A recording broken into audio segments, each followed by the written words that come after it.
Elliot. I'm Gray. And I'm Drake. And you're probably wondering, who are these people? Stephen and Eneasz are unavailable this week, so it's me and some friends.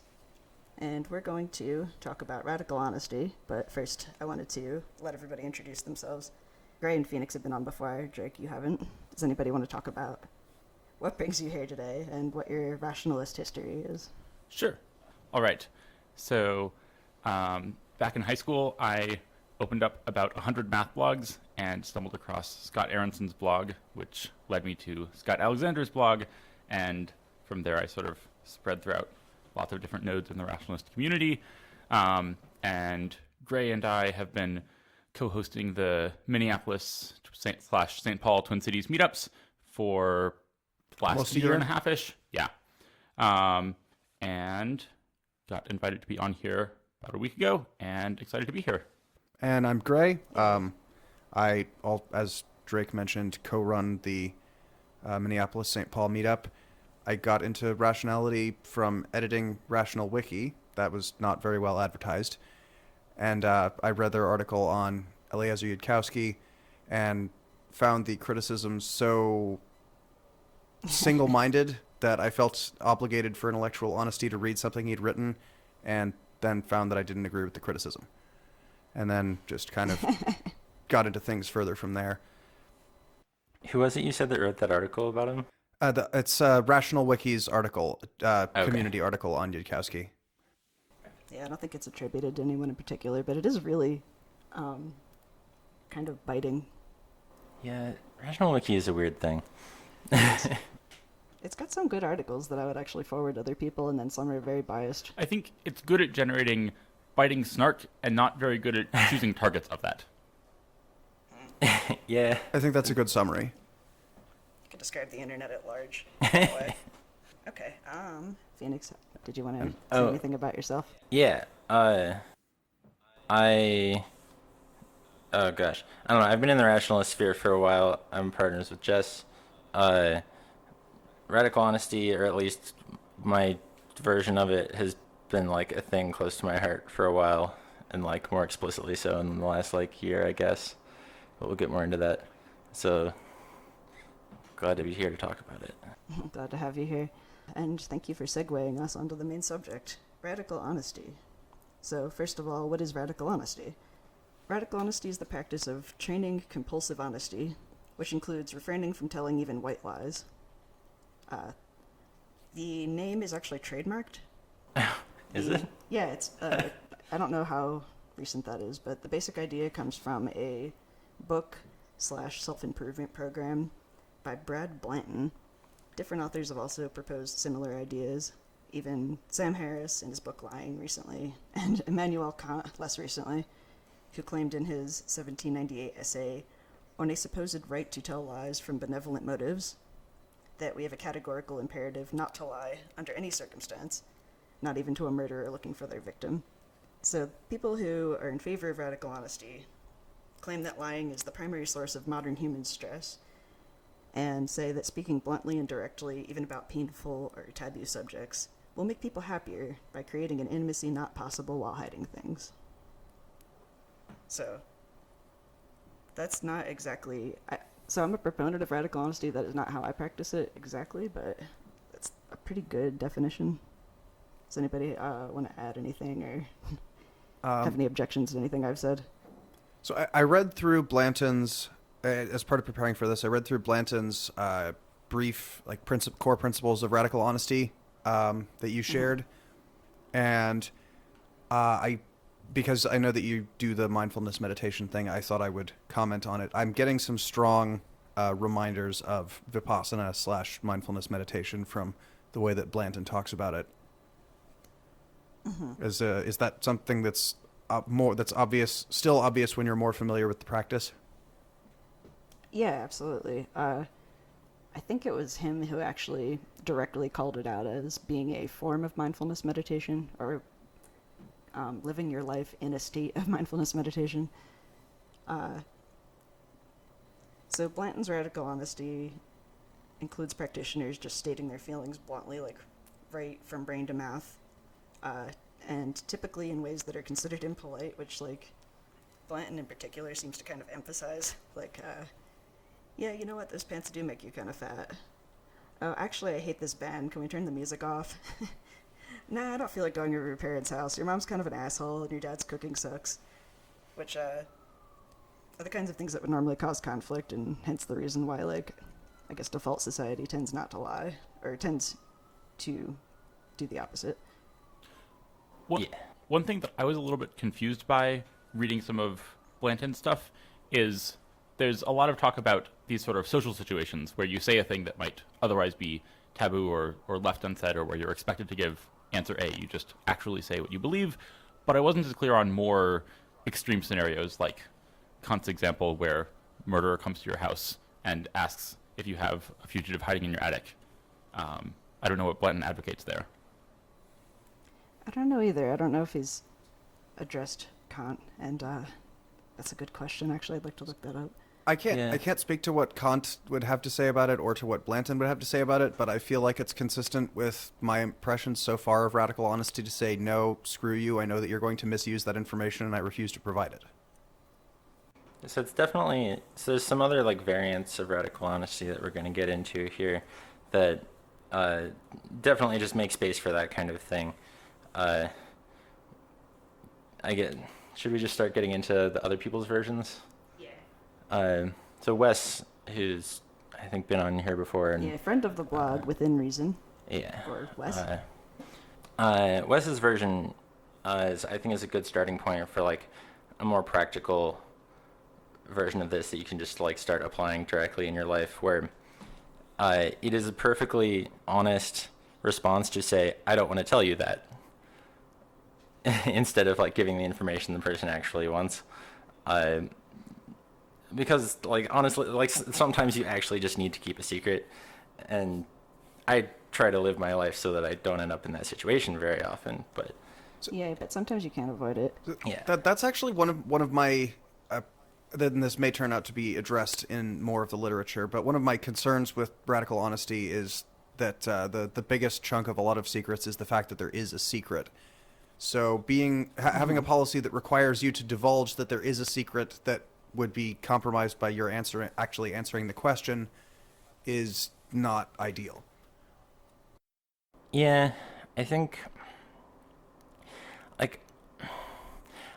there's an important distinction here still between just saying something that is false in response versus, I guess, like the like least information response is like the I will neither confirm nor deny kind of thing.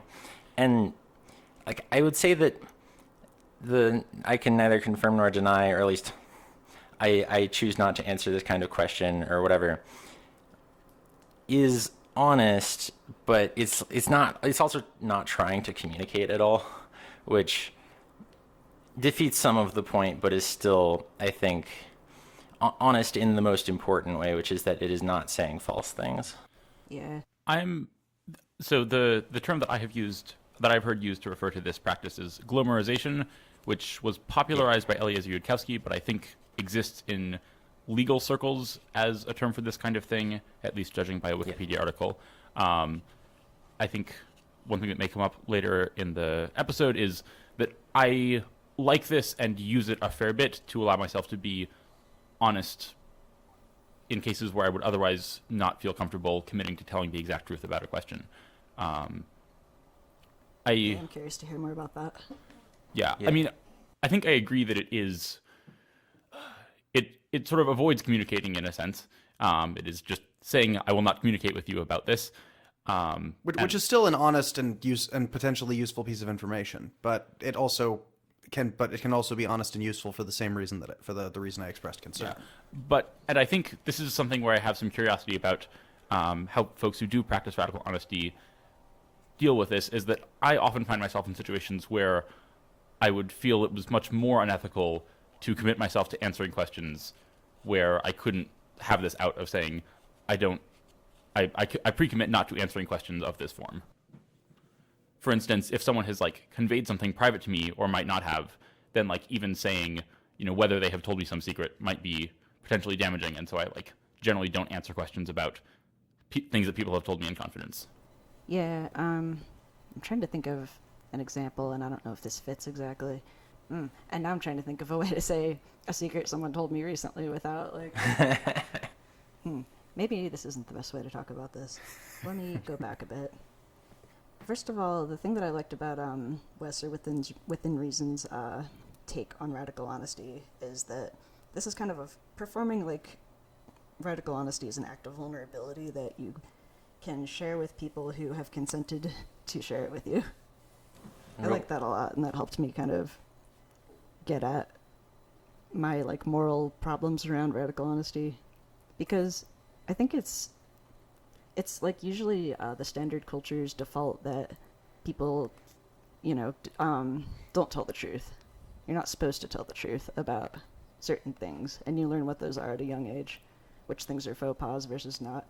And you're not allowed to ask about them. Ask which ones are which after a certain age, because that's one of the norms is that you can't find out what the norms are after a certain point. I'm sympathetic to radical honesty on that point, but I do have I have a game theoretic concern, for lack of a better term, that's kind of related to what Wes said, that I'll get to, but I do want to hear more of this, Jess. Real quick, I want to plug Wes's blog post is titled Not So Radical Honesty on livingwithinreason.com. Yeah, we'll link to it in the show notes too. And to Brad Blanton. Brad Brenton. No. You mentioned that Wes regards part of the practice of radical honesty as a trust thing. Yeah. Yeah. That's how I see it too. It's kind of with my friends, partners, and people that I know are kind of on the same page as me in regard to wanting to actually hear the truth. Because I think that's important. A lot of people actually don't want to be told the truth. And I remember when I was in art school, we would do critique. And I remember kind of like being confused at some of the people that were not able to take criticism at all. And then I remember having like a few works that I did that I worked really hard on that I thought were great, and like getting really like actually like taking it personally when somebody would say, I think the hand anatomy there is wrong, and I was like, no, it can't possibly be wrong. I used a reference picture. Like, so, well, something looks off about it, and I'm like, you're wrong, and oh wait, I'm getting defensive. Yeah, this like resistance to feedback is something that sort of confuses me, I think. I have always been very like pro receiving feedback, and at one point I considered making a t-shirt with a QR code to my anonymous feedback page and just wearing it around town. I have not, in fact, done that after some friends strongly urged me not to, but I generally try and solicit a lot of feedback from strangers, but my read based on the rate at which people send in feedback to that form is that most people are very much not actively seeking feedback or not looking to self-improve in that particular manner. Drake, don't forget that sounds like a good website to plug at the end of the episode. Or now in the episode. Yes. Okay. In that case, admonymous.co, that's a portmanteau of anonymous, admiration, and... Admonishment. Yes. But if you want a maybe more stable solution, you can just create a Google form that says, give me feedback here. Admonymous.co/Drake is my personal one. If anyone listens to this episode and decides that they have thoughts on my voice or my opinions or anything else about me. And mine, if you have opinions, if you want to anonymously share opinions about Drake that you don't want Drake to know about, mine is admonymous.co/Gray, Gray. Excellent. I'm going to make one too after I heard about, well, I didn't know this was a thing until we were kind of doing the post-episode chat. And first of all, that made me especially happy that you were the people that are on this episode. Admonymous.co/Jess currently doesn't exist, so if you make it before this episode is released, you're probably safe. Oh, well, I'm in. I will try to do that, but can you check Phoenix, Drake, as long as we're here? Yep. I just made one, and it is called Phoenix. Oh, sweet. Phoenix. All right, so gotta corner the market on those nice short strings. Yeah, and I'll put those in the show notes too. Yay, I can't wait. But yeah, I've noticed that most people seem not very interested in this, either on the receiving or the sending end. And I'm curious if other people have thoughts on why this is or how to make other people provide you with honest feedback. Okay. Well, first of all, I think the vulnerability thing comes into play pretty hard. You don't want randos coming up and giving you feedback, generally. I mean, maybe you do, but Maybe I do. I think a lot of the time when you're just trying to go to the grocery store, or, you're doing whatever you do in your life, and if someone came up to you and was like, hey, your voice is annoying, and also did you know your socks don't match? And, And you're wearing 3 times more makeup than is appropriate. And yeah, if someone just approaches you in public and starts telling you all these things, you're going to be off-put. Yeah, you're like, excuse me, who the hell are you? Like, I don't care about feedback from people that I don't care about. I, dressed goth or just Lolita for a while because this was me sending a signal that, hey, if you're the kind of person that thinks this is cool or interesting, you can come talk to me. And if you are weirded out by this, then don't come near me. That's, I don't know, I guess visually the best way I could. Yeah, I think kind of the signal. use case that I imagine these sort of feedback forms, the sort of social role that I imagine them filling is people who are not so on board with radical honesty that they can walk up to you and let you know that, yes, this thing looks terrible on you or such and such, but where there might be information that you do want to know, even if they aren't comfortable saying it to your face. And I feel like there are things which I am sufficiently uncomfortable with telling people directly that if everyone had these forms, I would use them a lot. And I expect that I expect that I am reasonably typical in how many such opinions I hold of people, but maybe not in how willing I would be to tell them anonymously. Something this is reminding me of is I had a Tumblr for 4 or 5 years. I'm not sharing the URL, it's old. And I remember a lot of people would, there's anonymous feedback that you can turn on or off. And there was definitely a level of abuse that you would start to hit that was kind of, if you became really popular, if you had a lot of followers, then you start attracting a lot of anonymous abuse, just regardless of what your political opinions are, whether you're a content creator. I guess if you have anything objectionable, people will find you and abuse you. Yeah. Which would be something that I would worry about. Although one thing to note about Tumblr's platform for people who are not familiar is that its anonymous feedback can be replied to and made public. So you sometimes can do this with a performative aspect and hope that you bug the person you are talking to enough that they reply to it and thereby make you famous. That actually connects to, what I think is a big part of people's general resistance to using anonymous feedback forms that are not like that, is that there's not a lot of sense of closing the loop on this interaction. You just submit a thing and it just sort of goes into a pile and then you don't know what happens with it. And then I think also there's a bit of at least for me, even when it feels like real feedback, I still feel kind of passive aggressive by using this system. Sorry, I think that may be an artifact right now of how comparatively socially rare it is.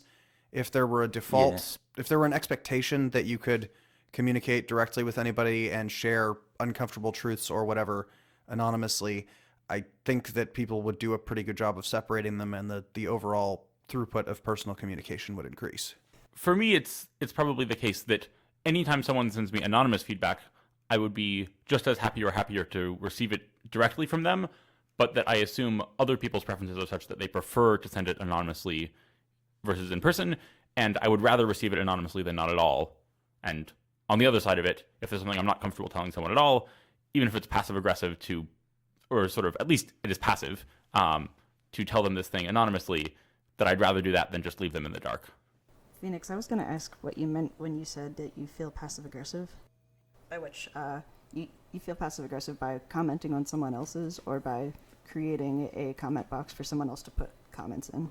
Putting comments on someone else's. And I think... I don't know, I'm trying to put my finger on why that is exactly. I think because it's not an interaction and that it's it's a one-way thing, that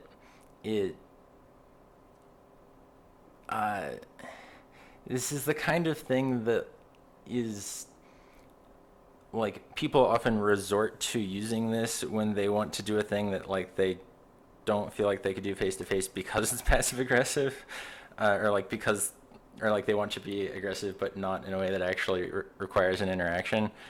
And for some reason, my brain just sort of jumps to that as like, okay, I have to actively choose to not be doing that when interacting with this. Drake, I was going to ask if, as the user of Admonymous, is there a way that you can reply to feedback, or is it just kind of a one-way street? You can do this sort of indirectly by saying, if you want me to reply to you, leave me some contact info. But yes, it's designed for ease of leaving feedback, which means that there is no login or other way to store who you are when you leave feedback, other than to say, I am this person. I would love it if there was an easy way to make like a temporary, like an additional obscure email or do some clever cryptographic scheme. But in practice, I think any way of doing this is too much hassle to expect anyone to follow through with. As long as you're talking about it, though, you should explain the feedback compensation procedure that you and I developed. Leave a charity. I'm not sure I remember this. Oh, so I'm putting this up because Drake solicited my help coming up with it for his own Admonymous. One of the things that you'd like to do is encourage people yes. to leave novel feedback. So Drake's got a notice, which I'm copying after contributing to its writing, that says, if you give me novel personal feedback that I've not encountered before and name a charity, I will donate $5 to it. I love that. Yeah. Yeah, that's a good addition. If anybody wants to make a new social network, I was just thinking I would totally join a website that's like Facebook, but it's specifically for replying or sharing your feedback that you receive from other people in your comments. If you want to be all See if you had trendy and get on the blockchain, there's Minds. There's what? There's a blockchain-based social networking site called Minds. I don't actually know much about it except that it's blockchain-based, but it does exist.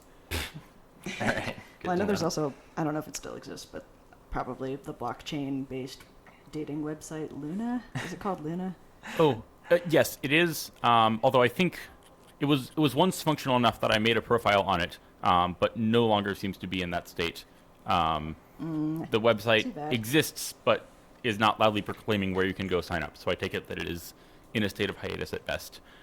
I signed up for the beta. I don't imagine it would still be in beta, but that might be an interesting thing to check. I don't know. I wanna take Google a Shopping second. was in beta for like 10 years, so... Hold that thought. I want to take a second and possibly jump back to the main topic here. I appreciated this sidetrack about Admonymous, but I think there's still more good stuff to say about, like, especially when you hear about how people actually implement honesty in their own lives and like ways that differs from these systems that these people have written about. Yeah, thanks for getting us back in check. I have my own quest. I know of other social communication protocols, including the one that I usually use, so I will get in a question somewhere about how it compares. Jess, or, I could just do that here since I've set it up already. Jess, how do you find, what do you see radical honesty comparing to operating under Crocker's rules? Can you summarize what that means? Crocker's rules means that you've agreed not to... You are agreeing not to respond in strong negative ways to any information that people provide you, in the hope that you will get more honest information than if people filtered against the risk of insulting or otherwise upsetting you. To quote, declaring yourself to be operating by Crocker's rules means that other people are allowed to optimize their messages for information, not for being nice to you.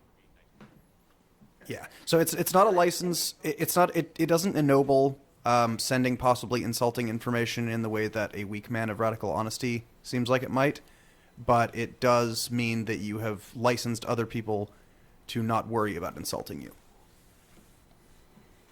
I think that I would be down for trying that as a social experiment with my circle of friends, and then maybe expanding it if it seems to work out well. I kind of feel like the way I would do radical honesty is there's a contract between me and this other person that we're not going to use this as a form of abuse. And if I see somebody like breaking that contract, then it's like, well, you've lost the privilege to do radical honesty with me. That's how I would respond to like the Kantian issue of like, what if someone's looking for the Jews hidden in your basement? Right. Like clearly that no, not doing it with you. But even just like some rando that I haven't met or gotten close enough to yet. I don't know if this is going to be some sociopath who just gets off on insulting people. Those exist. So They're not that common, but I would want to do it in my like circle of trusted confidants. And maybe if it became more widely known and accepted outside of that, but So how large is this circle of trust? Like what's around the threshold to reach this point where sort of you're treating this person as someone who can engage in radical honesty and be trusted with honest feedback? honestly, I tell them I'm someone who likes to tell the truth. I like receiving direct criticism, and if you would like to also do that, like, I feel like I have a better way of phrasing this when I meet people. It's just that, brain scattery Sunday. Basically, yeah, I check with the other person, like, hey, does this form of conversation sound appealing to you? And would you like to do it? And if they seem down for it, then that's it. Like, that's basically it. Yeah.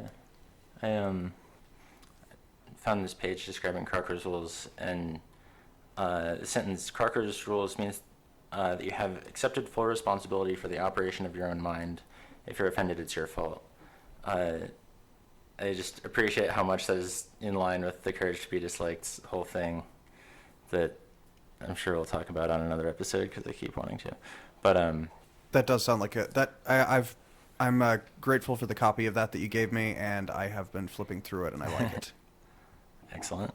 We'll eventually get to a Courage to be Disliked episode. In terms of like who does each of us, or like who does one do this with? I liked some things from Wes's article again, that this is especially important for intimate relationships and like personal relationships that like are ongoing, and is in the explicit list of exceptions for like where it is not actually like ethically like important that you stay honest, include coercive relationships, where like if you're in a relationship where you don't have a lot of choice about being in that relationship, whether one of the examples he gives is employment, because employment is coercive in some ways, or like if you're in an abusive relationship that you're trying to get out of, or like family relationships are a little bit coercive sometimes, in that like your brother is your brother and won't stop being your brother for any reason. And that in relationships where you're stuck there, it can be acceptable to use dishonesty, but it's really best to save that for like trying to exit the relationship as like a way to protect yourself, and like only if you like really have to, like if you really like can't get out of this relationship at all, and you like need to use dishonesty to protect yourself, then maybe you can like use it in an extended fashion. But we should be generally skeptical of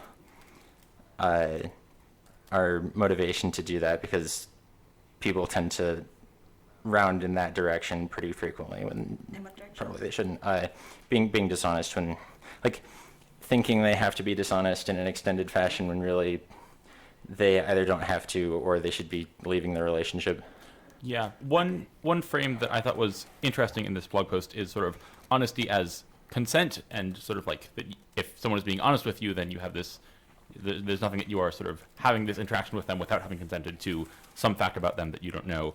And a relevant quote to this notion of someone who's in a coercive relationship with you is that once a person has been dishonest with an intimate partner and refuses to correct their dishonesty, that person has robbed their partner of the ability to consent to continue the relationship.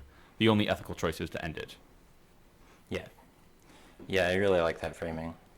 I agree. This people's tendency to rationalize dishonesty in this sense is a definite blind spot.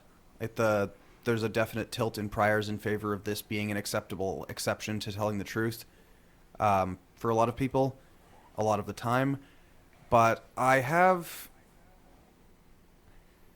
guess I have weaker priors than a lot of people about the honesty of the general population. So I guess while I'm sympathetic to the offering a conspiracy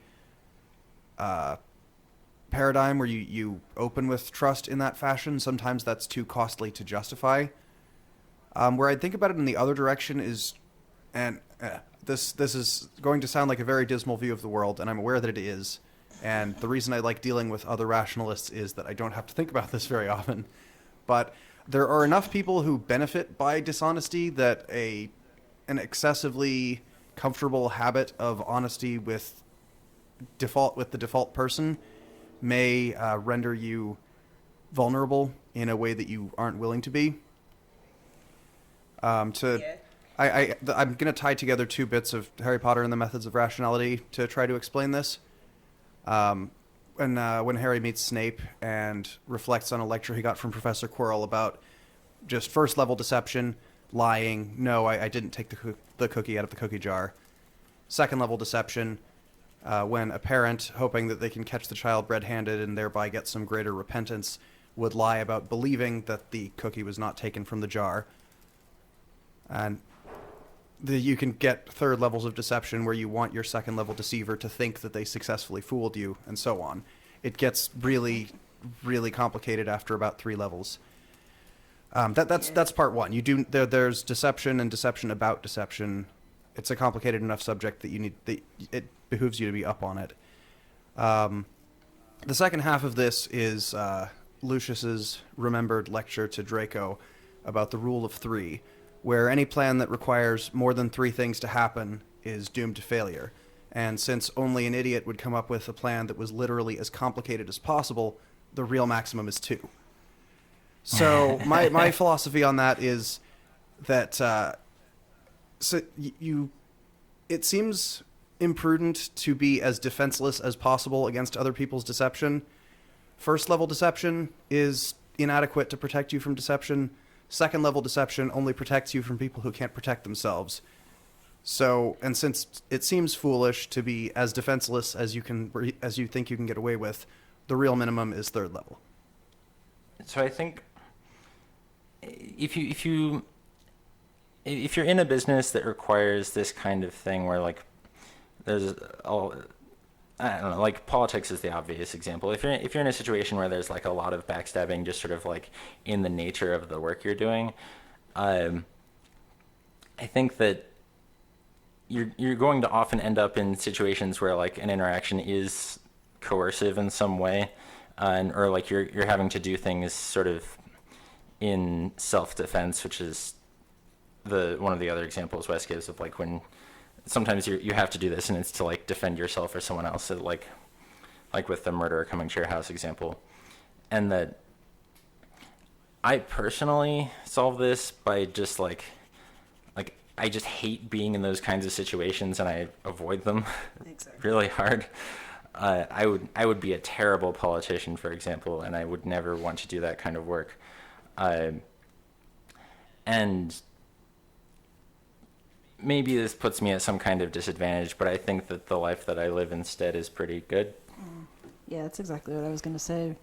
The examples that Gray was talking about, or the, I guess, illustrations from Methods of Rationality, are kind of part of, or like, yeah, a large part of why I want to do it in general is just that I don't want to have to keep all these levels of deception in my head. I'm not good at it.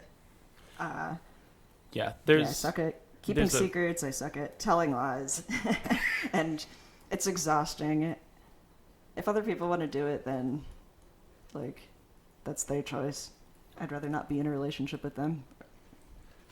Yeah, there's a post. They probably don't want to be in a relationship with me. There's a post by Eliezer Yudkowsky talking about honesty and sort of about glamorization and ways to never emit literally false statements, in which he says it's good for your soul, and that I think resonates with me that it feels more it feels like there is some deep level on which like I'm just more comfortable with myself if I am in situations where I can just be honest with everyone that I'm talking to, which for me is most situations when I'm talking to close friends and such. But yeah, in these more coercive environments, like with for me as someone in college right now, dealing with like school forms and things, there are boxes where it is expected that I say this thing, and it is not expected that it be true, but I have to emit certain word patterns, and I don't know how to feel about that. I agree with the assessment that it's that a world in which you didn't have to keep track of up to minimum three levels of deception at once would be strictly superior, but it's not. The problem that I have with this, as with fixing a lot of social norms, is that this is very nearly an evolutionarily stable strategy. When the baseline includes these various levels of deception, there's a limit to how far you can get without participating. Yeah, I have in my notes that I'm tempted to say that living with as much honesty as possible is like actually better for most people, but I suspect I have some motivated reasoning there, and that dishonesty for me personally is just very difficult and very uncomfortable. Yeah. Yeah, I don't know that it's necessarily the best strategy for everybody. In the vein of never issuing specifically false statements, and I'm sure Eliezer's aware of this one because he's read enough fantasy, but I actually learned about it from Stephen. The Aes Sedai in the Wheel of Time, who are prevented from ever saying anything that's specifically untrue. So dealing with them is incredibly frustrating because they have long lives, and a good chunk of their communication is spent cultivating ways to disguise the exact truth without ever having to say anything specifically false. Yeah. Go ahead, Jess. I was thinking, I was just brought in mind of Pact, which was the web serial that the author of Worm wrote after Worm, that takes place in a world where magic exists and magic users and magic creatures are forbidden from telling lies, but not from hiding the truth. So a lot of the story is based around the difficulties of having to live like that. Yeah. That's the kind of thing that appeals to you. I've seen enough good from Wild Bow to have strong priors about its quality, so I will have to pick that up. I think an important part of the way I see honesty here is interacting with someone in a way that's intended to give them a wrong idea, even if you're never saying anything that's false, is also dishonesty. That it's about like whether you want the person to have like correct ideas in their brain or not. It's sort of at the core of the spirit of it, I think. Yeah. That seems like a reasonable assessment. There's certainly plenty of discourse on whether allowing someone a false belief is different from lying, and I always get the feeling that it's extremely self-serving to insist that there's a difference.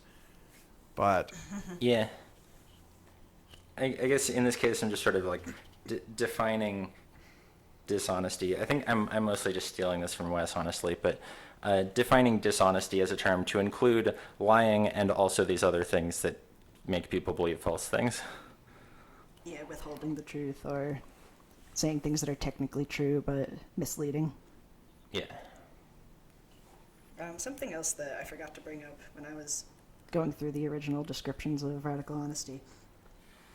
Blanton's idea of radical honesty includes compulsive truth, as in you're not supposed to just say nothing either. If a thought comes to mind, you're supposed to say it. I remember, I think it was like, there was a magazine article, it might have been Time or something, where I think it was with him or somebody else who was a famous radical honesty user, and they were saying, yeah, you know, if I walk in the office and I see a woman with nice tits, I'd be like, hey, nice tits, or like, and it's just things that clearly, like, people, I forget the way Wes phrased this, maybe you remember, Phoenix, but it was something like, actually, like, a lot of people don't want to just have you spewing the truth at them. Like, either it's annoying or it's TMI. Or that there are contexts where you just really don't need specific truths presented to you right now. Yeah. Yeah, the line from the summary section at the bottom of Wes's article is, where a person does not want honesty, there's no need to be honest with them. That like, if someone doesn't want to know something, you're not, like, violating their boundaries by not telling them the thing they don't want to know. Or- Yeah, I like that framing of radical honesty as telling people, like, things that you think that they would want to know. Or, I don't know, that's because it generalizes to so many other situations in life. Poker seems like a good example of that. That's not a case where anybody's expected to send honest signals. Everyone expects to be lied to, and everyone knows that everyone expects them to be lying to them. So there simply isn't any force pushing in the direction of honesty in a case like that.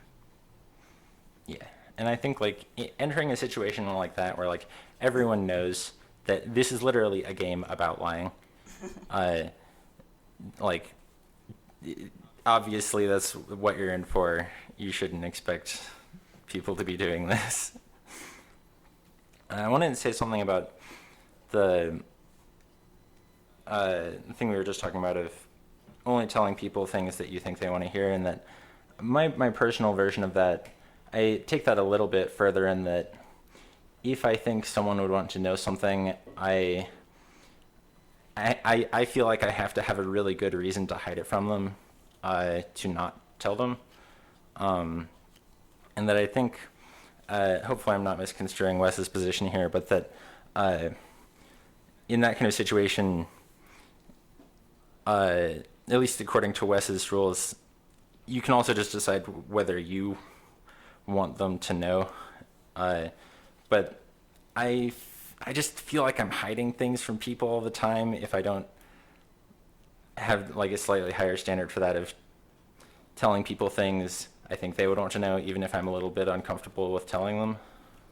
How about, like, for example, you have a friend who's just really obnoxious at parties, and their voice is very loud, and they talk over everyone, and you think that they probably are going to get hurt if you tell them, hey, like, this thing that you're doing kind of sucks, and I wish you would stop.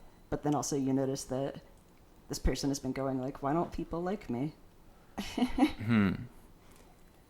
That's one of those cases where I think it's a bit where you have to kind of gauge, is this the kind of person that can hear feedback and will not take it personally, but will realize that I am their friend and I want to help them improve at something, and that they will want to improve at that thing?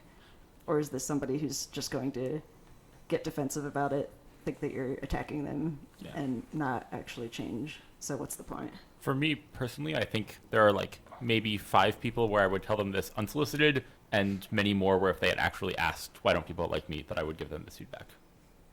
Yeah, I think this is an interesting point, and I think also slightly different from what I was trying to talk about, which is, I think the thing I mentioned mostly applies to, like, I know someone would want to know this thing about me, but they like wouldn't think to ask, and also it's like something that like maybe puts me in a bad light, or is like a little bit disadvantageous to me for other people to know, but I know that they would want to know, and that I often will share those kinds of things anyway, just because I think things work out better when I do that, and so I don't just feel like I'm hiding that thing all the time.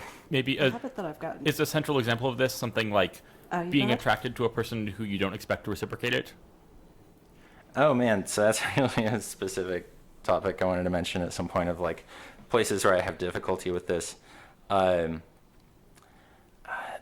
That might be a good example. Hard for me to say because this other thing sort of takes precedence in that I have traumas around people reacting very, very badly when I've like expressed interest and intimacy, and so I am generally terrified of telling people that, of like expressing any interest. So that's a place I struggle with. But I think like first, the thing that keeps coming to mind is sort of like having a dark past kind of things, where like knowing that you've done some terrible thing that like probably isn't like who you are now, but is just like a context that can be useful for people to know sometimes.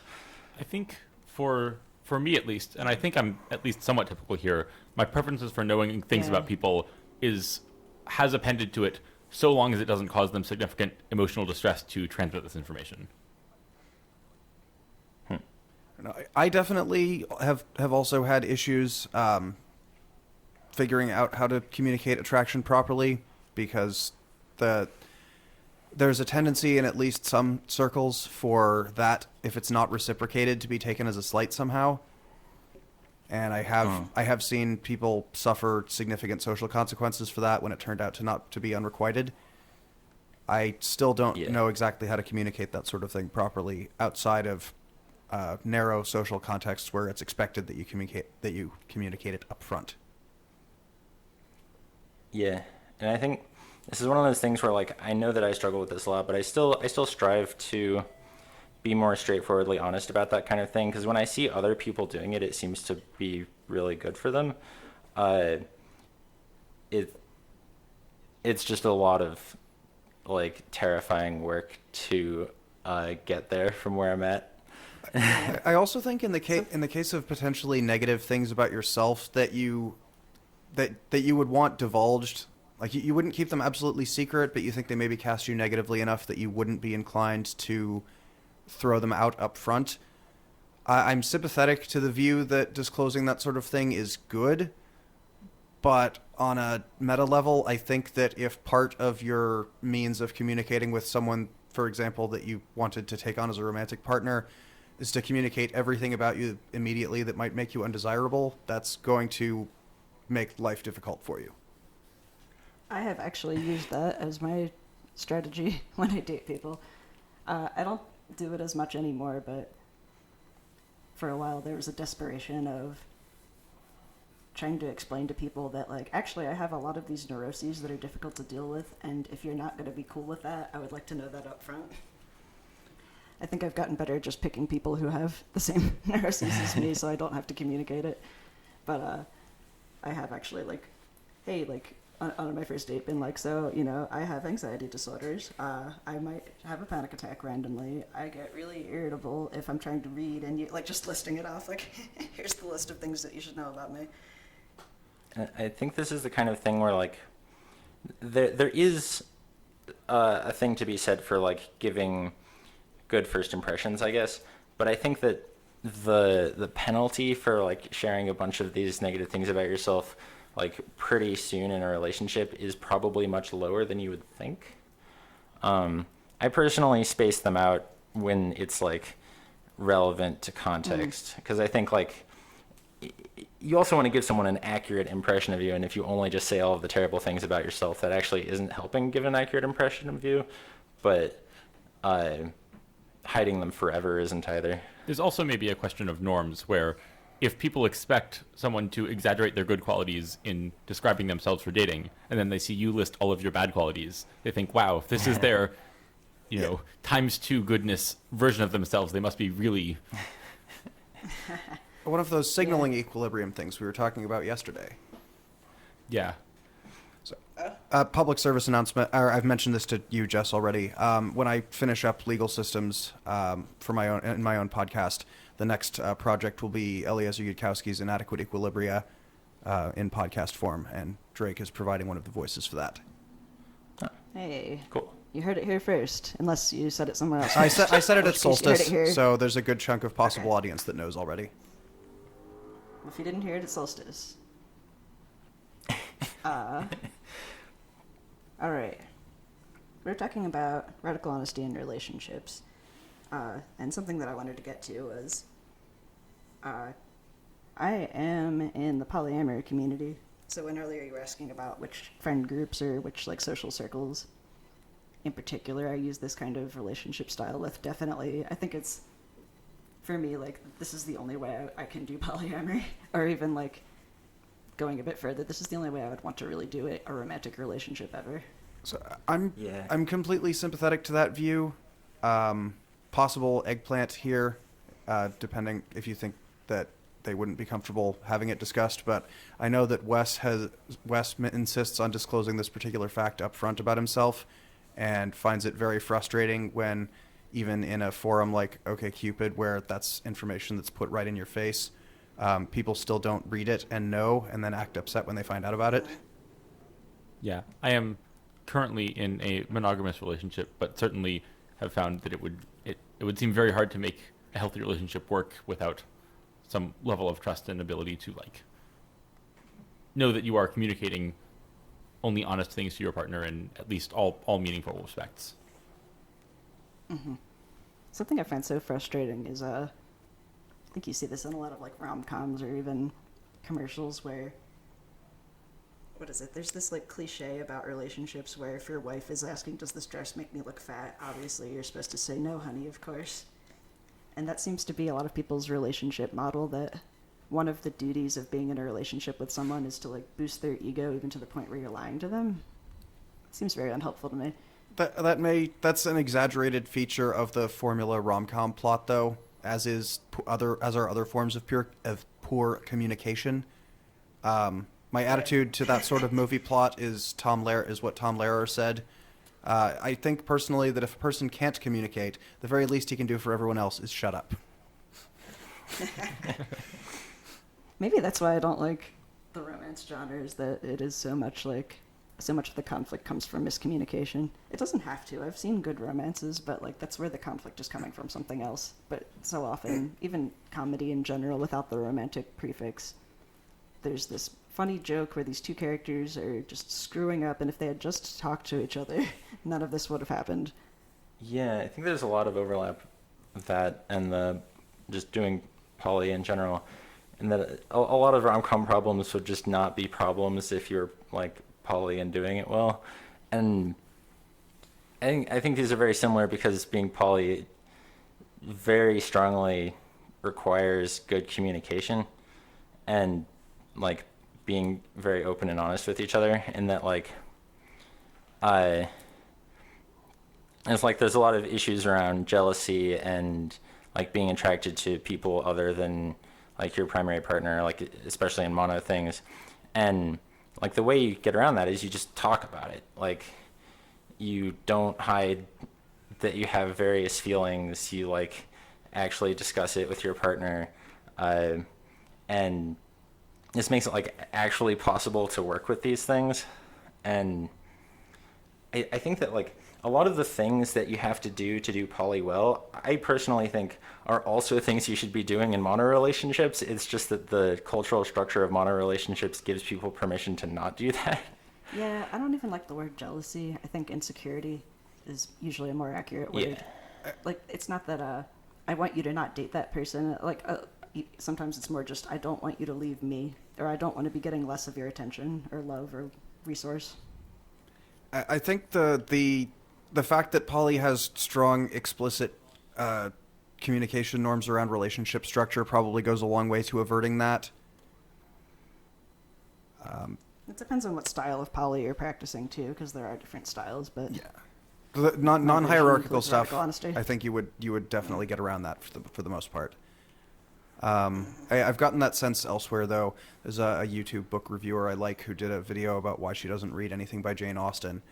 And her explanation was, well, all of the conflict in a Jane Austen story comes from bad communication norms and stupid norms about who's allowed to interact with whom. And if you don't have the values that make those norms are associated with, none of the story makes any sense. Yeah. Or it just frustrates the hell out of you. Yeah, you end up thinking, is this a problem? Like, go talk to this person and say the exact thing that you just said you're not currently allowed to say to them. One topic I wanted to bring up was the interaction between others' privacy and honesty with someone else. Like, oh, yeah. Like if you have a secret of a third party who you and your interlocutor are discussing. Right. So if A tells me something in confidence, and now I'm interacting with B, and A's secret thing in confidence affects my interaction with B, maybe it affects my emotional state or some other aspect of that, how do you handle trying to talk about this with B? Yeah, for me at least, I don't follow the full version of this, but one rule set I've seen is anything you tell me might be said to someone else unless you like get me to confirm ahead of time that I will not. And I do a slightly weaker version of this because I think for that to work well, you have to give everyone advance warning of that, who like ever might tell you something like that, which I just haven't. I haven't told everyone that thing. Yeah. But it's another one of those things where I just try not to get myself in situations where I have to keep that kind of secret, and so I try to make it very clear with the person whose secret it is whether like they really need me to not repeat it to anyone else, and I try to be careful with how many secrets I have to keep, because I ended up in a situation where I knew a thing about an acquaintance that someone else didn't want that acquaintance to know they'd said. Sorry, this is really hard to say without labels. Person A had told me a thing about person B. This affected my like desire to like be in like friendship with person B, but I couldn't say why because person A didn't want me to say that.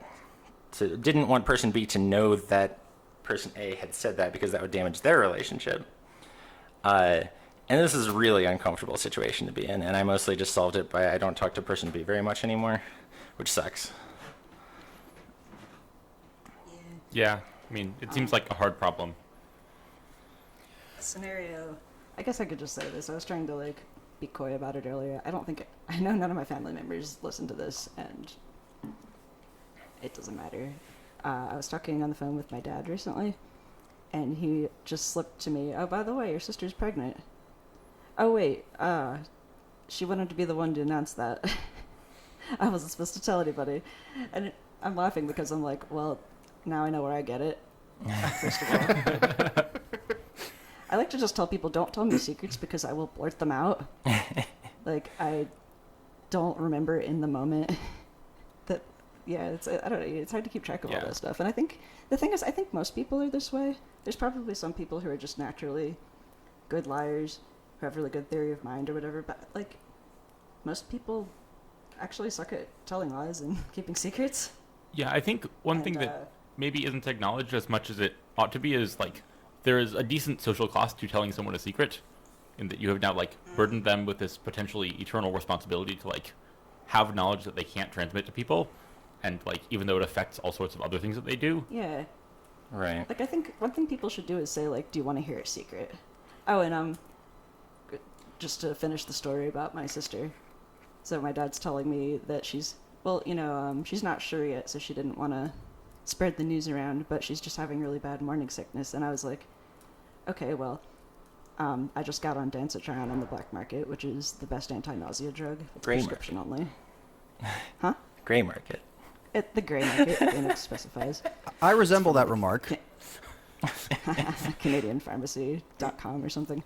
This is inhousepharmacy.vu, which is also where I get my Cipro. Okay. So I was like, well, now I have this drug that I could offer my sister I've read that it's used off-label for morning sickness and seems to work quite well. Is it Cat A? In order to give it to her, I would have to tell her that my dad told me the thing that she didn't want him to say. Like, it's not, I don't think it's scheduled. It's a... What is Cat A? Pregnancy category. Oh. It's not. I think that there's not enough data on its use in pregnancy for them to prescribe it that way, but that's, I think, why it's used off-label. I don't think that they've observed any adverse effects. According to Wikipedia, there are no known negative effects from it with pregnancy, but it's not very well studied. Okay. Category B, apparently. No risk in non-human studies. So that's reassuring to some extent. Yeah, but that's like the kind of thing that I would like my sister to choose for herself, to have that option. But now, like, I can't. Phoenix was suggesting I just send her an envelope with the contents of chat and, like, I know your secret. Just write an anonymous letter. Yeah, like, of course, somebody's going to really trust anonymous letter full of, Full, full of pills, yeah. Yeah, take this. Sign it like someone who wasn't supposed to be told. As far as the burdens of confidences like that, my general policy is to be at least reticent about sharing something that my model of the person wouldn't write a blog post about. But if I've heard the person divulge the same fact to more in the presence of more than 3 people, or after telling me to at least one other person, that I sort of treat that as the commons. I think that's reasonable.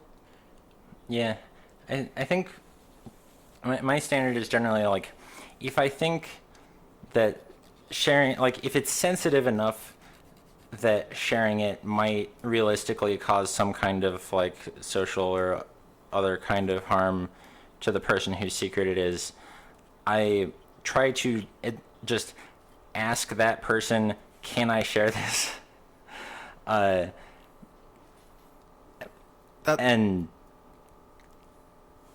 because trying to like keep a lot of secrets automatically by default is just so constraining in what I can say. And the mental load of it is pretty high as well, especially if you have multiple people in your life who know or don't know specific restricted things about each other. Keep the table of that meta knowledge is really hard to hold in memory. Yeah. I wanted to ask one other thing for, like, while everyone's here. So we agreed that probably front-loading all of the negative, the undesirable aspects going into in a new relationship, maybe divulging all of the bad things instantly is not the best idea. Where does that go in when you're pursuing a new one? Someone who is, as far as you know, not aware of your interest. What do people think would be a good policy there? So when you say if they're not, like, aware of your interest, are you talking about telling them that you like them, or telling them negative or possibly negative things about yourself? Both right now. Okay, well, those are kind of two I mean, separate they're separate questions, questions. and I'd be interested to hear about either one. That's more useful. I've made a habit of just telling people that I like them, and that it's like, hey, no pressure or like to go out or anything, but like, I think you're cute, and if you ever did want to go for a date, I'd be down for that, and that has worked pretty well. And I think that some of that, though, is that I still present female and probably am less threatening than somebody who presents male might be. So I know that might be difficult for some people to do, and it took me a while to be able to do it. And it does really hurt being rejected, too. The first few times I tried this, the person was just like, oh, okay, thanks, like, for telling me. And then I was like, so that's a no, right? I still haven't heard whether it was a yes or a no. But you do it enough times, and then, like, you get yeses sometimes. And that balances it out. I've had like internal questions about that in the rejection direction as well. I've had one rejection ever that was completely intellectually satisfying in the extent that I was made aware of the other person's reason, and while I disagreed with it, I didn't find the need, like, I was not compelled to dispute or probe further. When I was in college and I had started on nootropics, and the person I went out with was a nursing student, and we had conversation about that, and they talked about their job, and I talked about the nootropics stuff that I was interacting with at the time. And the explanation that I got was, I greatly enjoyed this date, but this thing that you do seems like a reckless willingness to self-medicate that makes me doubt you as a partner. And on the one hand, yeah, that definitely hits close to home. I disagree with it, but that's also a real reason. And Yeah, that was a great... That's a good signal that you might not get along anyway. I mean, on the other hand, someone that honest about that sort of thing, I probably could have gotten along with, which made it kind of meta frustrating. Yeah. But Yeah, I was gonna say I really appreciate that response. Which, hers or his? The hers in that that's the kind of response I always want to that kind of thing, Yeah. of like actually honest and informative, and like possibly actionable. Yeah. Yeah, I Yeah, feel that's right. I don't think I've ever gotten a rejection that was the real reason why they were rejecting me, and that was always a bit frustrating. yeah, I feel like if I were in the rejecting position of this, I would want to sort of ask for consent or something like, I can give you a more brutally honest version, but I feel like someone might feel compelled to say, well, yes, I want to hear the truth, even if maybe they don't. Maybe this is a baseless worry, but Yeah, because that's kind of on them if they've said yes and then they can't handle the truth. Well, they said yes, yeah, but I feel like I don't know. I would be It's- surprised if it's someone all a said, bit- no, I don't want to hear it. That's actually a hack that I use pretty often that I really enjoy, of especially if I think something is going to be a bit uncomfortable for someone to hear, I ask them if they want to hear it and provide enough kind of categorical information for them to be able to like make some reasonable kind of decision. And mostly what this seems to get me is that almost every time the person says yes, but they have the choice to say no. And then if they say yes, because they had the choice, they then no longer feel like this is being forced upon them, at least as much. And this tends to result in people responding to uncomfortable honesty much better. yeah, I was going to bring that up. Hanging around Phoenix has helped me also pick up this habit of doing the, would you like to hear some data about me? Or would you like to hear some feedback about something that might be hard for you to hear right now? Yeah.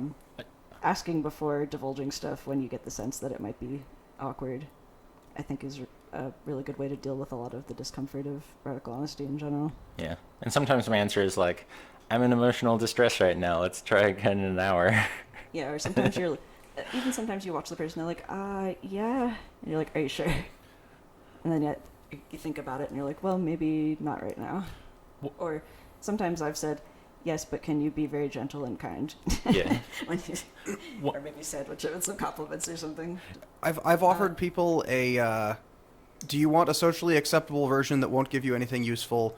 Do you want something actionable but where I'm still taking some care not to hurt your feelings, or do you want unfiltered stream of consciousness? I like that. I like that, and also you said it quickly enough that I forgot parts of the list. Can you say that again slightly slower? Do you want a socially acceptable performative response that you won't give you any information you can act on? Do you want a response where I'm trying to give you actionable information that may upset you but will still go out of my way not to just hurt your feelings? Or do you want unfiltered stream of consciousness? I like that. I like that too. I also often try to encourage people to do unfiltered stream of consciousness when I think they're filtering themselves too much around me. I think that's another a benefit of being in a relationship with someone who practices radical honesty, is like telling people, I won't hold it against you if you say something, then you're like, no, wait, not that. Maybe this. Actually, let's just drop this whole thread. How about this other thing? Oh, wait, let's go back to that thing. Like, that's the kind of conversation that I actually am fine with and enjoy. I think a lot of people model that kind of conversation as it's going to be too confusing or frustrating for the other person to listen to, or that you have to absolutely stand by every statement that you make. Even if, like, sometimes you blurt stuff out and you're like, no, not like that exactly. It's the kind of thing I wish I could think of an example for. Yeah. Speaking of difficult relationship conversations, we've talked about the beginnings of them and during them. But one thing that I've done when sometimes like a romantic partner will say like, oh, can we talk about a somewhat serious thing, and then reassure me that it's not a breakup conversation, and I want to say like, no, wait, don't actually tell me that, because then when it is, I'll be like, I will accidentally have been given this information at a time that I didn't actually want to hear it, because I'd rather hear that breakup conversation in a like prepared emotional state. Yeah. Yeah, I think there's that connects again with the like telling people things they want to hear kind of rule, where I think like uh, timing things so that like the person can actually receive it, I think is pretty reasonable. You just have to be careful to not keep waiting forever for like the opportune time and then never actually saying it. Oh yeah, one of the like finer arts of radical honesty is getting a sense of when people are more amenable to it. Like I think Phoenix said, I keep trying to have a rule where it's like we're not gonna do hard conversations after 11 p.m. We keep failing at it, but every time we do, it's a bad idea. Yeah, you lose a lot of your kind of emotional processing tools, and Yeah, I'm way more insecure after 11 p.m. It turns out. I meta note. I think we're at about like an hour and 10 minutes of actual audio, and we were maybe going to talk about sequence posts. Yes. Do we want to start shifting over in that direction? I want to give Uh, people a chance to bring up any more important Here's a radical honesty topics. If you Yeah. want. One short thing that does not work well in audio format to talk about at length, but which I think is worth a plug, is that my favorite webcomic is called Subnormality, and often features interesting, complex characters having the sorts of genuine conversations with each other that one might imagine in a society of people who practice something like radical honesty. If we can include a link to a comic called Subnormality Tells the Truth, I think this is maybe has some interesting templates for like conversations that might not happen if people were quite as reticent as they often are in existing society. yeah, I'll definitely make a note of that. I just want to wrap up with this little. I had a segment in my notes about the relationship of radical honesty to rationality, where I think that this matters to me, I guess, as a rationalist, because it kind of relates to that whole concept of guess versus ask culture. I forget if we've had an episode about that exactly, but I think we've talked about it, where rationalists tend to prefer the ask culture, where guess culture is more the game theoretical, providing like plausible deniability, excuses for why people might do things that'll help them always like signal correctly. It's costly, I think, in terms of, again, having to juggle a whole bunch of different threads of like what's true, what you're allowed to say is true, what things people have told you that are true but that you're not allowed to tell these people, but you can tell these people, like, yeah.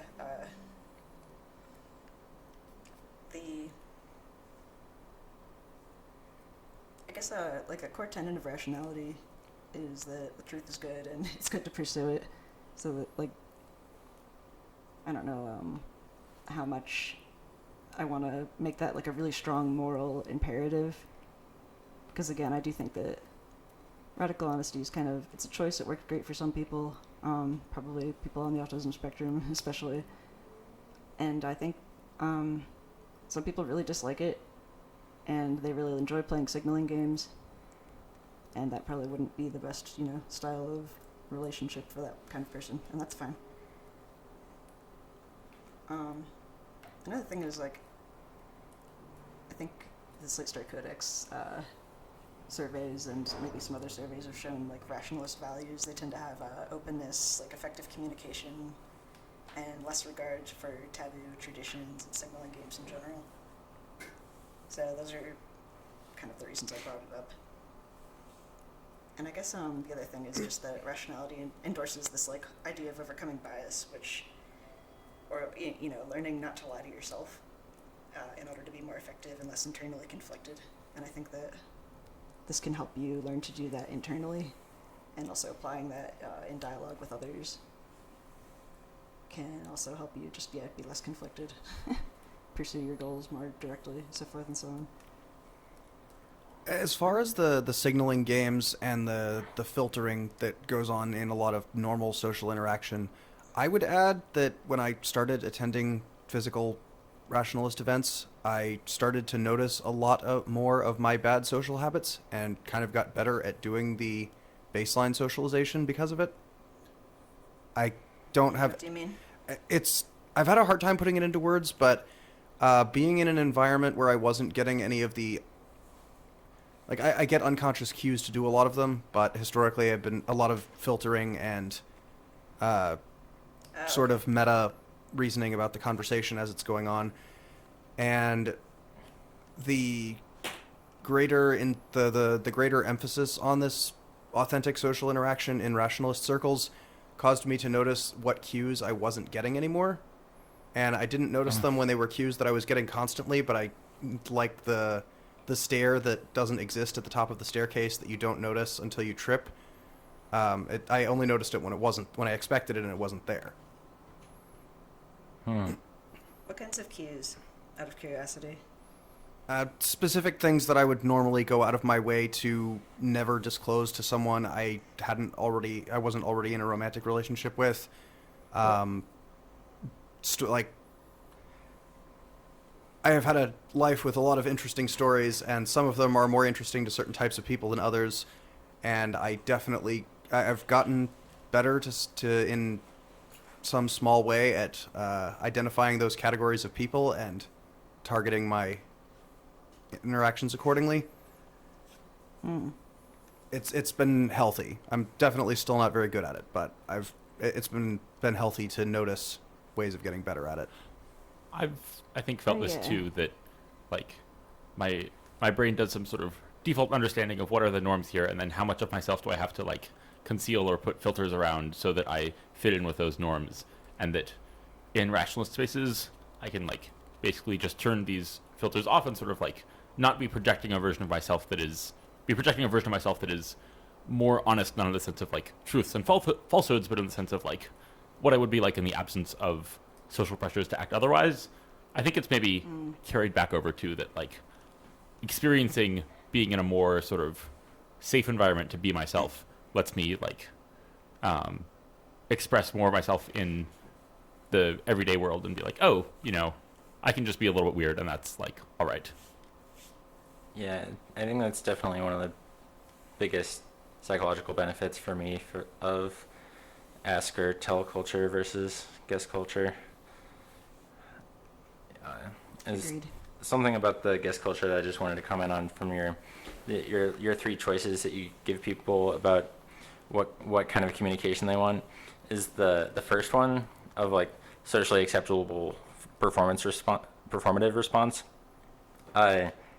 is that as soon as you give someone that as an option, they can no longer do guest culture about it, which is like, if they would have chosen that, now they have to explicitly choose it, and that's like, especially with the way it's phrased, it's like obviously not socially allowed. And I think that this kind of thing can trip guest culture people up. Okay, I'm honestly a way that I just mostly find entertaining, but I might have to. I should work on a rephrasing of that. Something like, how much effort do you want to go into not hurting your feelings? Yeah. Actually, I'm curious, what is the distribution of responses to this?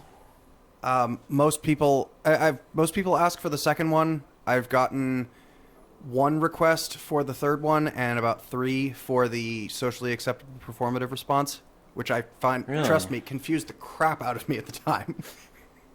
Because for a reason that I didn't notice until Phoenix just put words to it, which is, once you know that yourself, we're getting to the sequence post, but there is a sequence post that points out once you recognize that an option is self-deceiving, you can't really enthusiastically pick it anymore. Yeah.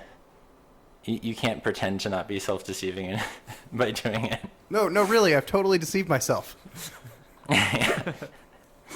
On that note, shall we move on to sequences? Let's do it.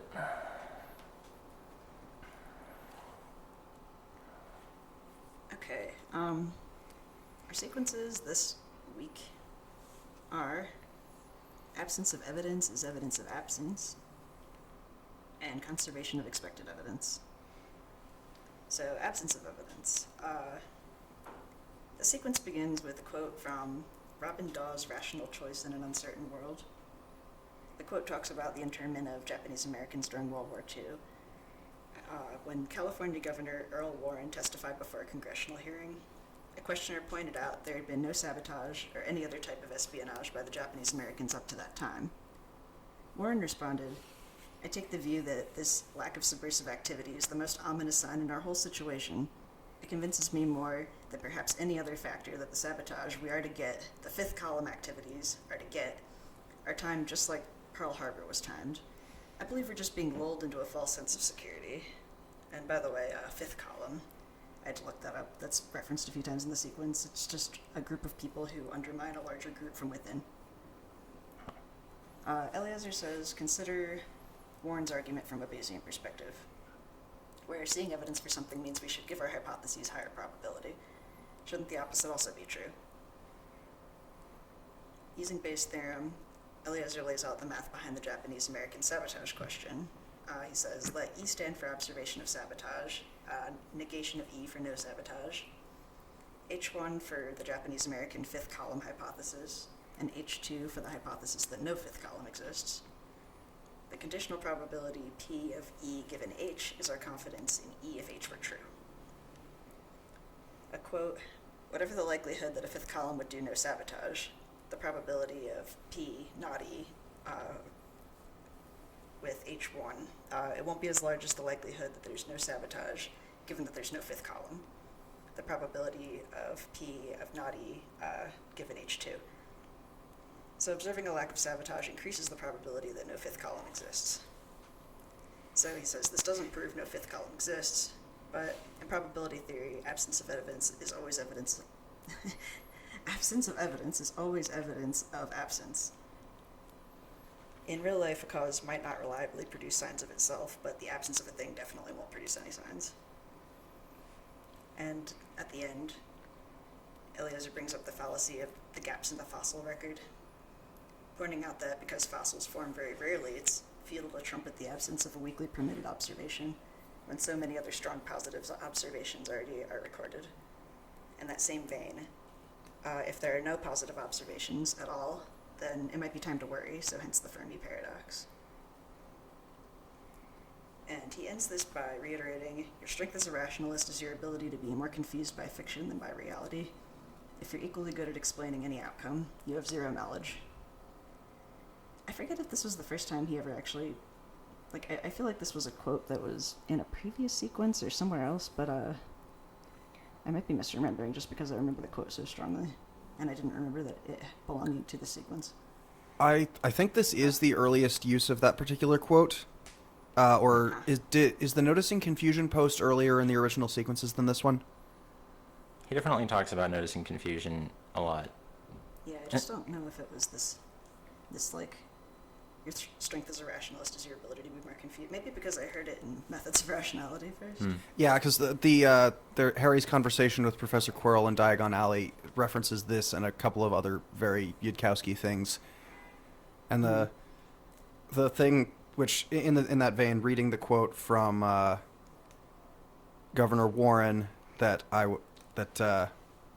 was in support of the internment made me think, I can't believe this. You can't have every possible observation confirm your theory. Yeah. Some quick Google foo suggests that the sentence, your strength as a rationalist is your ability to be more confused by fiction than reality, than by reality, was first made by Eneasz Yudkowsky in a Less Wrong post 2 days prior. So this is part of a sequence Okay. about this notion, but it is not literally the first post. So you might have discussed it on the Probably. previous episode or something. Yeah.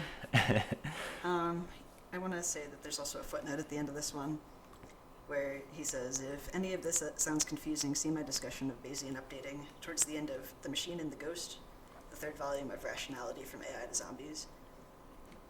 So I'll put a link to that too. I guess the main thing I see here that I take out of this is that lack of evidence for something, when contextualized, where if you're doing something that you would expect to generate evidence for this thing if it existed, and you're generating a bunch of other evidence about other things, and you keep not seeing evidence for a particular thing, I think that that hole being there sort of shows up in the shape of data points around it, and that shape is evidence of the thing not being there. I think it depends on sort of how far the hypothesis is sticking its neck out about a particular piece of evidence. Until the LIGO detected gravitational waves, we had an absence of that particular evidence for general relativity, but we had a whole bunch of other evidence for general relativity that meant that the absence of this extremely unusual phenomenon shouldn't be taken as strong evidence against. But when we did finally observe it, this is something that's blindingly improbable by under any other theory of physics that we know about. So it's a strongly predicted rather than the absence of the detection was a weakly permitted negative evidence, and the eventual detection was a strongly predicted positive evidence. Yeah. One lens that I think is useful in thinking about this is sort of imagining possible worlds. And so if we have a world in which there is no subterfuge by Japanese Americans, and one in which there is this sabotage, then sort of if you run all these possible worlds together, every passing day that you don't see any sabotage is one where some of the worlds where there is sabotage are inconsistent, because in some of those worlds the sabotage had already happened and you had noticed. And so as time goes by and you see none of this occurring, each of those, all of the more and more of the worlds in that universe where this hypothesis is true are sort of dying off and being ruled out from consideration, while none of the ones where it isn't happening are being invalidated. So the pool of your hypothesis space that is taken up by this hypothesis is false grows over time. And one other thing on reflection, and I think this comes up in the comments on this post, but I haven't read the comments for a while. Although Governor Warren probably didn't know the reason, there was intelligence to suspect the existence of organized possible sabotage at the time, but not stuff they could talk about publicly. So there's also an issue here where there's some really motivated reasoning here trying to point whoever is listening to what Warren is saying in the direction of believing something that they know for what's not the real reason they believe it. Yeah, I was going to bring up the motivated reasoning in politics, because Eliezer's kind of writing these as advice to general people, and then here's an example of somebody doing the bad thing. But the problem I have with some of the sequences and trying to get people who aren't already bought into it or in the rationality community to see that this stuff is important is some of these are just ideas that if you said them are going to be really obvious on their face. Like, the idea that if there's no evidence for something, then maybe that thing doesn't exist. Like, if you tried to tell that to somebody as though it were a revelation, they'd be like, well, yeah, no shit. But then apparently this governor can, like, make this speech and people can be like, yeah, that is suspicious that there's been no sabotage. There's probably going to be sabotage. Yeah, and I think that getting the full point of this post requires the context of a thing that is often said otherwise in sort of the scientific community, I guess, that the opposite claim of this title, that absence of evidence is not evidence of absence. And I think that that is true outside of the context of doing things that you would expect to generate evidence. That particular one, I get the sense that, although I think technical limitations would have prevented you from actually doing it, that the is should be italicized or bold-faced, because people do fall back on that frequently in discussions ranging from religion to alternative medicine to all sorts of other stuff. That the fact that there's no evidence in either direction is a license to believe the specific thing. Right. And no, the fact that there's evidence that should be easy to find and we don't have any evidence is, in fact, weak evidence of absence. Like he says, absence of proof is not proof of absence, but absence of evidence is evidence of absence. Right. Or evidence is, in the sense, is like, you should update your probabilities at least a little bit. Yeah. Like, not necessarily a lot. It is the case that the amount that you update when you don't see the thing can be much smaller than the amount that you update when you do see the thing. You know, if I ordered pizza and I want to know if it will arrive, every passing second that I don't see the pizza delivery van probably only makes my probability that it has not arrived go up by a very minuscule fraction each second. But if there's a second that comes by when I do see it, then my probability probably goes up to 99.99%, unless there are pizza van impersonators driving around my town.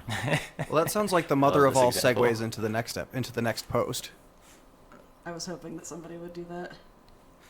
Conservation of expected evidence. In this one, Eliezer starts talking about a priest named I'm going to say this terribly, so I'm just going to say Frederick Spee von Langenfeld. Spee. Spee. Spee. Oh, God. Friedrich Spee von Langenfeld. Yeah, I guess that's that's it. it. Who heard the confession of condemned witches, and described the decision tree for accusing condemned witches. If the witch has led an evil and improper life, she was guilty. If she had led a good and proper life, this too was proof for witches to dissemble and try to appear especially virtuous. After the woman was put in prison, if she was afraid, this proved her guilt. If she was not afraid, this proved her guilt, for witches characteristically pretend innocence and wear a bold front. And the quote goes on.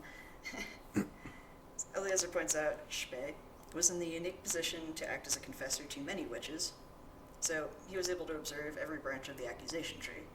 But in any individual case, you would only hear one branch of the dilemma, so its one-sidedness might not have been as obvious.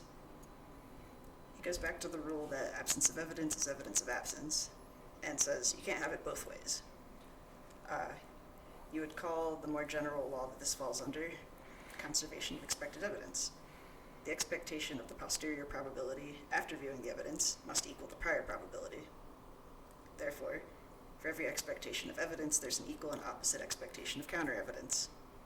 Or, on average, you should expect to be exactly as confident as when you started out. So, if, like the governor in the previous post, you claim no sabotage is evidence for the fifth column hypothesis, you also have to believe seeing sabotage is an argument against a fifth column. And the same he says for arguing a good and proper life is evidence that someone's a witch, or that God hides his existence to test humanity's faith. At the end, he asserts it's impossible for a Bayesian to seek evidence confirming a theory, because you can't expect your confidence in a fixed proposition to be higher than before. Or I guess you might say you can't control how confident you feel. You can only look for evidence to test a theory. I'm a bit confused by the statement that you should be the same amount of confident before and after. Do you understand that? So Well, I guess your confidence equals 100%. the way that I see this is like if I know that in 10 minutes I'm going to see some evidence, the lab results are going to come back, that my confidence in the hypothesis right now should be equal to what I expect my confidence to be, the average confidence that I expect to have in 10 minutes, which maybe currently it's 50%, and in 10 minutes I think there's a 2/3 chance it'll be 60%, and a 1/3 chance that it'll be 30%, assuming that I have done my multiplication right. But that on average, I should not expect that my confidence would change, because if I could forecast my future beliefs, then I would just now believe whatever I thought I would believe in the future on average.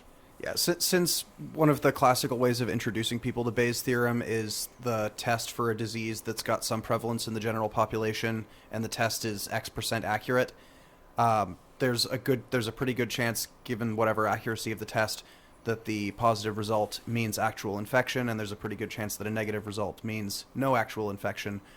But if you run this on everyone, the probability that you're still going to end up with exactly the general population prevalence of the disease. That probability is not affected by your testing it. Okay. Yeah, that much makes sense. Yeah. He explains this realization can take a load off your mind, because then you don't have to worry about how to interpret facts anymore. And ends with, human psychology is so screwed up. I think Which actually, yeah, I remember kind of... Go ahead. I think I can sometimes utilize this a little bit to make myself be a little bit more rational and do something like, okay, I query my brain as to what I expect to think in 5 years about this decision. And if my expectation of what I think of what future wiser me thinks about this is different than what I currently think, then maybe I try and update on what current me thinks to more closely resemble the future version of me that I think has better information. Like sometimes I think my brain is better at forecasting what I will believe in the future than it is at accurately having an appraisal of what probability I should assign to something now. Although I feel like in the spirit of this, you would have to then sort of also have the future you that was wrong and become both of them. Yeah, like, but I think sometimes I can say, like, I think maybe half of all future me's think this is a bad decision, and half of them think it was a good decision, so I probably shouldn't be 90% confident it's good right now. I should really only think it's 50%. Oh, yeah, sure. This reminds me of the practice of doing a pre-mortem, where you're trying to come up with a plan, and then you're like, okay, so I think this plan is going to work for these reasons, but if I imagine in the future the plan has failed, what happened? It can be easier to conceptualize it that way, and then you can kind of go back to the present and alter your plan That kind in of such a way as to take into account the things that went wrong. Yeah, I think sort of this is another theme of maybe your brain is trying to lie to you sometimes about things that it would like to believe, and so you're starting this project and parts of your brain are all very excited and are telling you that nothing can possibly go wrong, but the part of your brain that looks into the future or conditions on things having gone wrong hasn't quite gotten this memo, and so if you can ask other parts of your brain, then you can maybe circumvent the parts that are trying to give you confirmation bias and update your probabilities in ways that are not truth-seeking. Mm-hmm. That reminds me of another thing that's tangentially related, but when earlier we were talking about radical honesty and poly, I was remembering that we haven't done this yet, but Phoenix and I heard in the Multi-Amory podcast, which I'm also going to plug, about the idea of doing a relationship, what was it called? A breakup agreement. Yeah. It was when we were talking about earlier in this discussion how you break the news to someone that you want to break up with them. I like the idea of we have a breakup agreement where we will break up if these things become the case. And then that way that softens the blow and you don't get to argue about it anymore if these things have become the case. Then you're like, well, we both signed this contract. If you know of a list of example breakup contracts, that sounds very interesting and I would find it cool to read. Yeah. I also want to read that. That might exist. We might be able to find it and link it. That sounds constructive. I remember during this podcast's polyamory episode that Katrina took an opposite view on codifying or not opposite, took a different and specific disagreeing on at least the specific point view of codifying things like that, which may also be worth being exposed to. Mm-hmm. You said that was just from a previous one of this podcast episodes? Yes. Before Jess was on, Stephen, Eneasz, and Katrina did a 2-part episode on polyamory, and I can't remember which part this comes up in, but Katrina mentioned a more skeptical attitude toward codified rules on that sort of thing that may also be worth listening to. I generally endorse not having codified rules in regard to... I'm trying to think of an example, you can never come home, you can go on a date, but you can't come home after 11 p.m. or something like that. I think that there's obvious failure modes for rules like that. I think something like a breakup agreement, I would say, is the fact that both of you write it and that it's a living document. Yeah, I think makes it less that kind of thing. I think I generally do agree with Katrina's view on that. Yeah, I think though. the being updated makes it much more sort of healthy in that respect, but anytime you make some kind of commitment like this in the long term, you are, in some sense, saying, there's a thing that I worry my future self will do, and I sort of don't trust my future self's beliefs when they are trying to do this. So in some sense, you're sort of you are distrusting some version of you with more information that has come to some new feelings or decisions. So that's at least a thing to be wary of. Yeah, I think the breakup agreement thing is pretty categorically different from other kinds of rules and agreements in intimate relationships because by its nature it is inherently unenforceable because you're ending the relationship. And I think the point of them is more just here's what I intend to do, and just knowing that about each other can be, at the very least, help you do a bit of planning, even if that this kind of thing isn't enforceable, and can be something of a comfort in knowing that this person intends to not just ghost you if they're going to break up with you. Yeah. For example. That's fair. I can see value there. It's not so much, it's not a pre-commitment that, okay, if this happens, we're never going to see each other again. It's, okay, if this happens, then I have the option that you can't protest to break off at that point as we've agreed, which is a different and more... whole different paradigm to which I'm more sympathetic. Yeah, and not to get too far down this admittedly interesting topic, but Probably time that we thank a patron. Oh yeah. We've been going for a bit. Uh, Phoenix, did you want to thank the patron? yeah, I'm scrolling down. We want to thank Roman, who increased their donation from $4 to $5, which I'm going to interpret as meaning that the show has gotten at least 25% better than it was before. Yeah. I am going to go with that too, because that makes me feel good. Ooh. So thank you, Roman. Thank you, Roman. And does anybody have anything else they want to say before we sign off? Anything to plug also? Let me scroll through my list of things to say. He's got quite a list.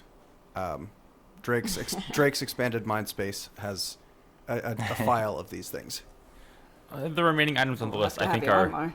not especially conversation worthy. I've gotten through most stuff. I'm good. Oh yeah, I was thinking about, I forgot to look up things that I'm just like temporarily calling honesty games. I don't know if there's an actual term for this kind of thing, but like circling is kind of an honesty game. And I remembered another one, Hot Seat, which is neat. And I want to find more of these. And I wasn't prepared to have a list of them on this episode, but if I find a list, I'll share it somewhere. Also, Yeah, maybe a very good. solicitation for listeners to share good ones that they have played. And one Yeah. Discord community that I'm part of has a thing that you can opt into where someone elects to do an honesty hour, where you just commit to answering questions that are thrown at you. And Right, yeah. I You- think that's basically Hot Seat, but on Discord. okay, so that I'm is into it. I think it's a good thing. Yeah. Okay. I feel like I had some things that I wanted to plug, but I don't remember. I'll do it next time. I'm You just can gonna always say just edit your own voice in Oh. later. maybe I'll just Oh, I did add remember my a thing I voice wanted to in. plug. Okay.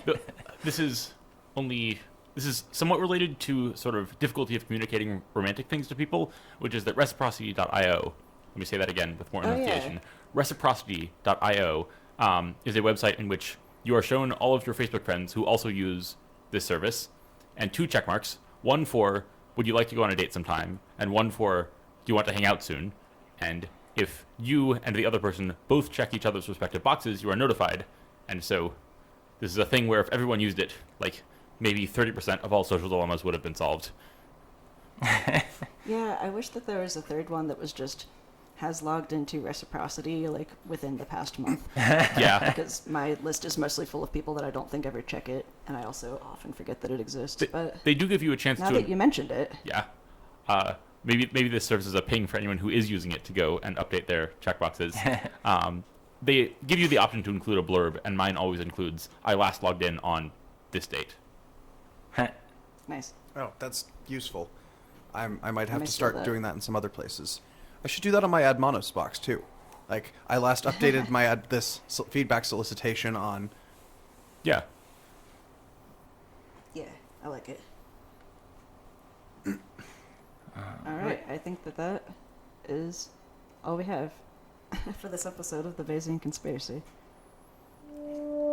Fantastic. Yeah. All right. Goodbye, Awesome. listeners. Cut. We love you. And Alright, I'm not actually going to stop the recording quite yet, just because why bother? I actually love that. But I am willing to actually cough. Yeah, I love editing the podcast where it's like I barely have to do any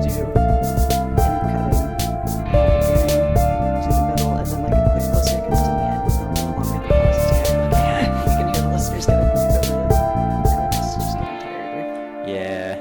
Thanks And for. also, I'm just like praying that when I click stop, Audacity does not crash. Oh, yeah, I'm not touching any buttons until Gray comes over and makes sure that they're the right buttons to click. Yeah, I'm gonna cut our Audacity recording at this point. So just a second. Okay.